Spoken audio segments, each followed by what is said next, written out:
Morning class 10th प्रभात classes में आपका स्वागत है। आज हम शुरू करने जा रहे हैं क्लास 10th फिजिक्स का इलेक्ट्रिसिटी चैप्टर। तो ये आपका लेक्चर नंबर 1 है। तो आपने बचपन में एक प्रैक्टिकल किया होगा, आपने अपने बालों में, हेयर्स में एक प्लास्टिक स्केल को ऐसे रब किया होगा और फिर उस प्लास्टिक स्केल को छोटे छोटे कागज के पीसेस के पास लाए होंगे। तो तुमने देखा होगा कि वो कागज के पीसेस उस स्केल की तरफ अट्रैक्ट होना स्टार्ट हो जाते हैं। ये होता है इलेक्ट्रिसिटी की वजह से। हम कहते हैं कि वो स्केल इलेक्ट्रिफाइड हो चुका है या इलेक्ट्रिकली चार्ज हो चुका है। रीजन क्या है वो हम बाद में पढ़ेंगे। तो सबसे पहले है इलेक्ट्रिसिटी और चार्ज। तो इसमें चार्ज के टाइप्स की बात करें तो चार्ज कितने टाइप्स का होता है? Number 1 positive charge and number 2 negative charge. तो जो पॉजिटिव चार्ज होता है उसे हम नॉर्मली प्लस क्यू से रिप्रेजेंट करते हैं और जो नेगेटिव चार्ज होता है उसे हम माइनस क्यू से रिप्रेजेंट करते हैं। तो बचपन से पढ़ते आ रहे हैं कि चार्ज दो तरीके का होता है, एक पॉजिटिव चार्ज, एक नेगेटिव चार्ज। अब हम बात करते हैं कि फंडामेंटल लॉ ऑफ इलेक्ट्रोस्टैटिक्स क्या होता है। तो फंडामेंटल लॉ ऑफ इलेक्ट्रोस्टैटिक ये कहता है कि अगर हम दो पॉजिटिव चार्जेस को एक दूसरे के पास रख दें तो उनके बीच में एक रिपल्शन फोर्स लगेगा। सिमिलरली अगर हम दो नेगेटिव चार्जेस को एक दूसरे के पास रख दें तो उनके बीच में भी रिपल्सिव फोर्स ही लगेगा। लेकिन अगर हम एक पॉजिटिव और एक नेगेटिव चार्ज को एक दूसरे के पास रखते हैं तो उनके बीच में एक अट्रैक्टिव फोर्स लगेगा। And this is the fundamental law of electrostatics. तो फंडामेंटल लॉ ऑफ इलेक्ट्रोस्टैटिक्स क्या कहता है कि like charges repel each other and unlike charges attract each other. Clear? Next is fundamental charge. So what is fundamental charge? तो हम बात कर रहे थे फंडामेंटल चार्ज की। तो फंडामेंटल चार्ज क्या होता है? पूरे यूनिवर्स में जो सबसे छोटा अमाउंट है चार्ज का उसे बोलते हैं फंडामेंटल चार्ज। तो फंडामेंटल चार्ज को हम रिप्रेजेंट करते हैं स्मॉल ई से और इसकी वैल्यू जो होती है वो होती है 1.6 into 10 to the power minus 19 coulomb. अब ये कूलम क्या है? व्हाट इज सी और कूलम? तो जिस तरह से हम डिस्टेंस को मीटर में मेजर करते हैं, टाइम को सेकंड में मेजर करते हैं, स्पीड को मीटर पर सेकंड में मेजर करते हैं, इसी तरह से हम चार्ज को कूलम में मेजर करते हैं। और कूलम इसकी एक ऐसा यूनिट है। इसके अलावा कुछ छोटी यूनिट्स भी हैं जैसे कि microcoulomb. 1 microcoulomb is equal to 1 into 10 to the power minus 6 coulomb. Picocoulomb 1 into 10 to the power minus 12 coulomb. Clear? तो जो यहाँ पर माइक्रोकूलम है और पीकोकूलम है, सिमिलरली मिलीकूलम होता है, मेगाकूलम होता है, ये सब इसकी अलग से कुछ यूनिट्स है, छोटी बड़ी। ठीक है? तो जो इसकी ऐसा यूनिट है वो क्या होती है? Coulomb, represented by capital C. Next,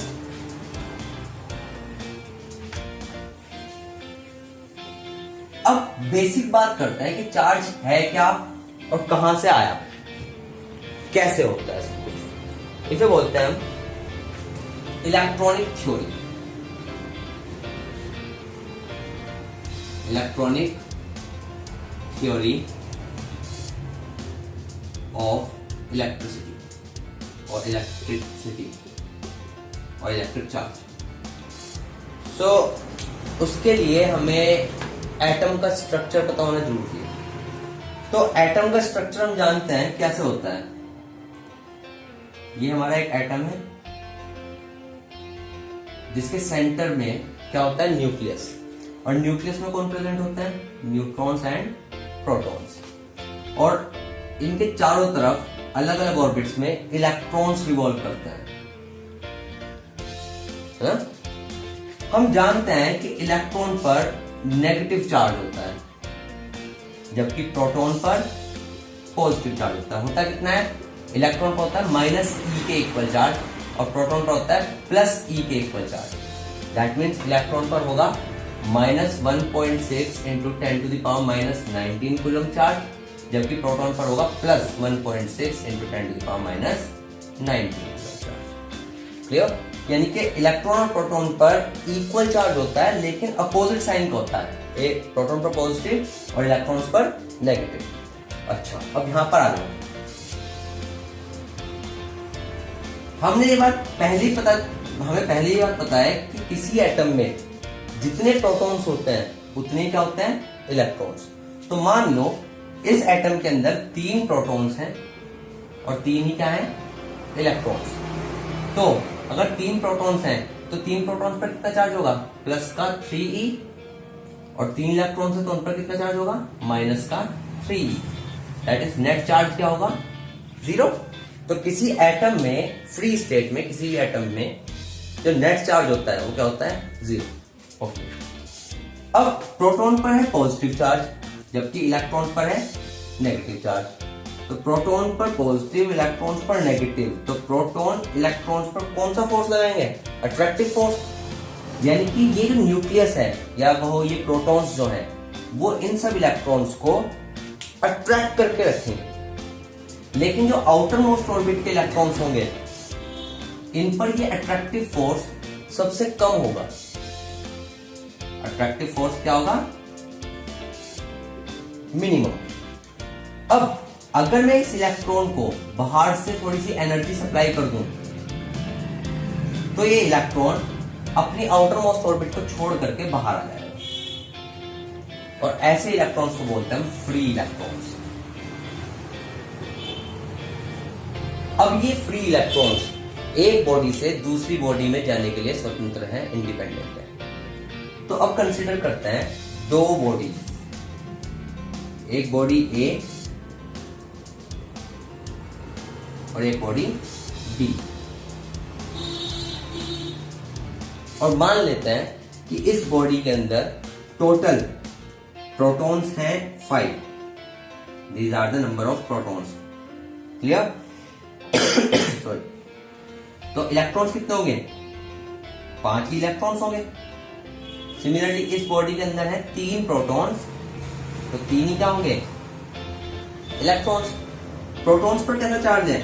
plus e plus e plus e plus e plus e, और इलेक्ट्रॉन्स पर minus e minus e minus e minus e minus ई।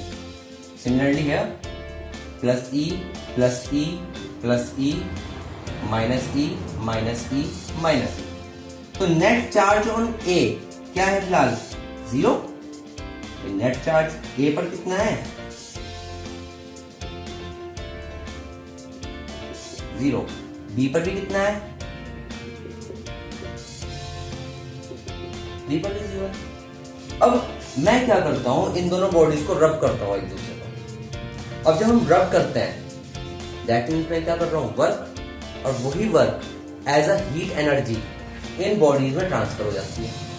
जब मैं इन दोनों बॉडीज पर वर्क करूंगा तो वही वर्क इन बॉडीज के अंदर हीट की फॉर्म में चला जाएगा, और उस हीट को आउटर मोस्ट ऑर्बिट के इलेक्ट्रॉन्स गेन कर ले लेंगे और अपनी आउटर मोस्ट ऑर्बिट को छोड़ करके बाहर आ जाएंगे। और जैसे ही वो बाहर आएंगे तो अब वो इलेक्ट्रॉन एक बॉडी से दूसरी बॉडी में जाने के लिए इंडिपेंडेंट हो जाएंगे। अब मान लो यहां से 2 इलेक्ट्रॉन्स निकल करके 2 इलेक्ट्रॉन्स निकल करके यहां चले,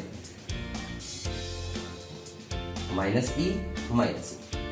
तो यहां पर बात करते हैं कि नेट चार्ज कितना है? Plus e minus e cancel, plus e minus e cancel, plus e minus e cancel. लेकिन यहाँ पर 2 प्रोटॉन्स एक्सेस हो गए, ज्यादा हो गए, तो प्लस ई और प्लस ई प्लस का 2e। सिमिलरली हाँ, plus e minus e cancel out, plus e minus e cancel out, plus e minus e cancel out. लेकिन यहाँ पर 2 इलेक्ट्रॉन्स ज्यादा हो गए, minus e that is minus 2e। तो जब 2 इलेक्ट्रॉन्स यहां से यहां गए तो इस बॉडी पर कितना चार्ज आया? प्लस का 2e। जबकि इस पर माइनस का 2। तो हम कह सकते हैं कि अगर यहां से इधर इस बॉडी से इस बॉडी में n इलेक्ट्रॉन्स जाते हैं तो यहां पर आएगा माइनस का Ne चार्ज और यहां पर आएगा प्लस का Ne चार्ज, यहां पर माइनस का Ne चार्ज। इसका मतलब यह है कि जिस बॉडी में से इलेक्ट्रॉन्स निकलते हैं उस बॉडी पर आता है पॉजिटिव चार्ज और जिस बॉडी पर इलेक्ट्रॉन्स जाते हैं उस पर आएगा नेगेटिव चार्ज। ध्यान देने वाली बात यहां पर यह है कि दोनों पर सेम चार्ज आ रहा है Ne, बट दोनों के साइन क्या है, डिफरेंट, प्लस माइनस। अब बात आती है ये कि इलेक्ट्रॉन्स इस बॉडी से इस बॉडी में जाएंगे या इस बॉडी से इस बॉडी में जाएंगे, इस बात को भी डिस्कस करते हैं।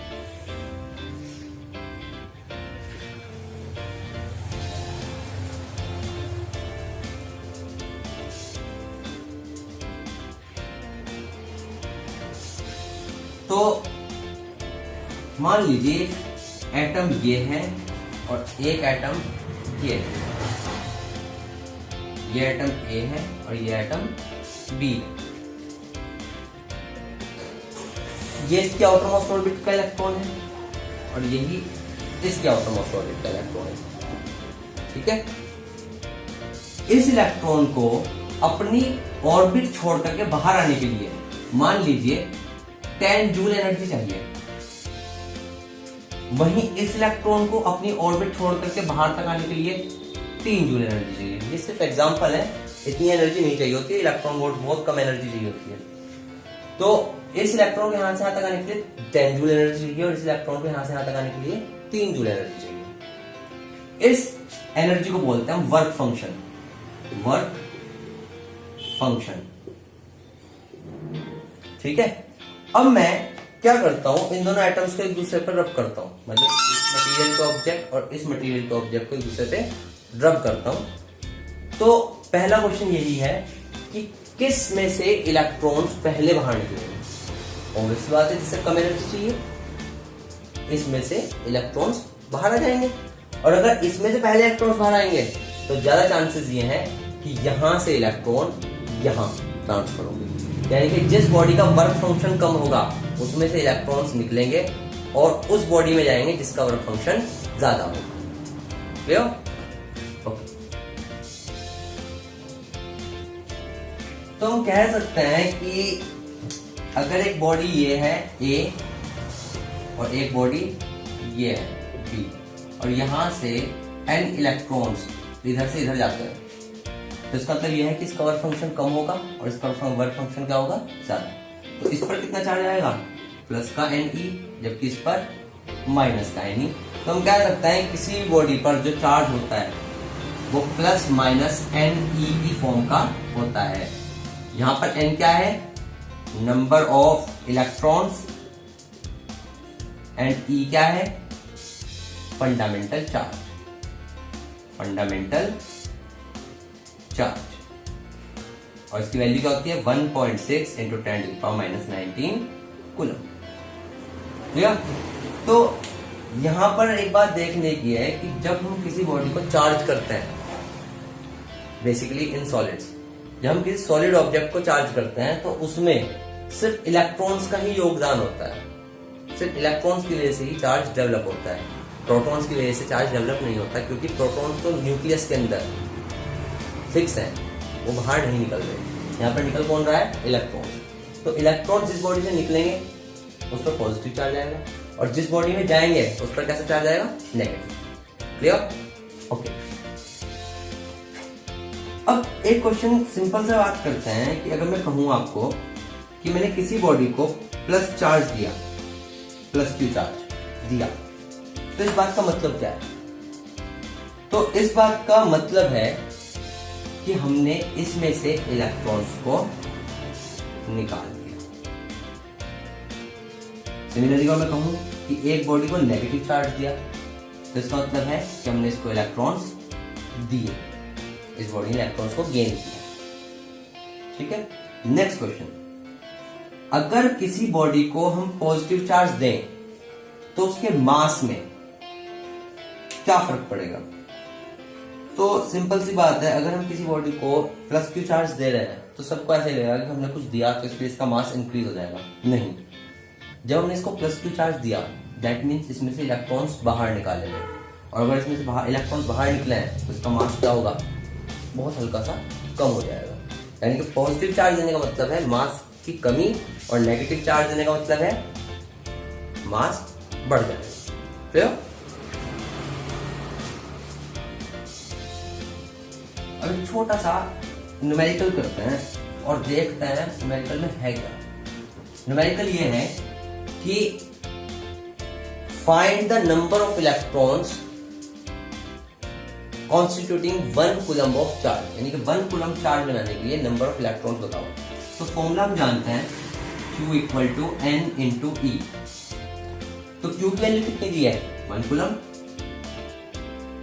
N की वैल्यू हमें निकालनी है, number of electron find out करना है, एंड E की वैल्यू हम जानते हैं 1.6 into 10 to the power minus 19 coulomb. Clear? तो यहाँ से N की वैल्यू क्या आएगी, N equal to 1/1.6 into 10 to the power minus 19, और इसे सॉल्व करके आती है value 6.25 into 10 to the power 18 electrons. आपको बता दें कि ये नंबर बहुत ज्यादा है, बहुत बड़ा नंबर है। अगर आपसे कहा जाए कि इस नंबर को काउंट मतलब इस नंबर तक काउंट करो, तो कई हजार जन्मों में भी आप इस नंबर को काउंट नहीं कर पाओगे। ठीक है, तो दैट्स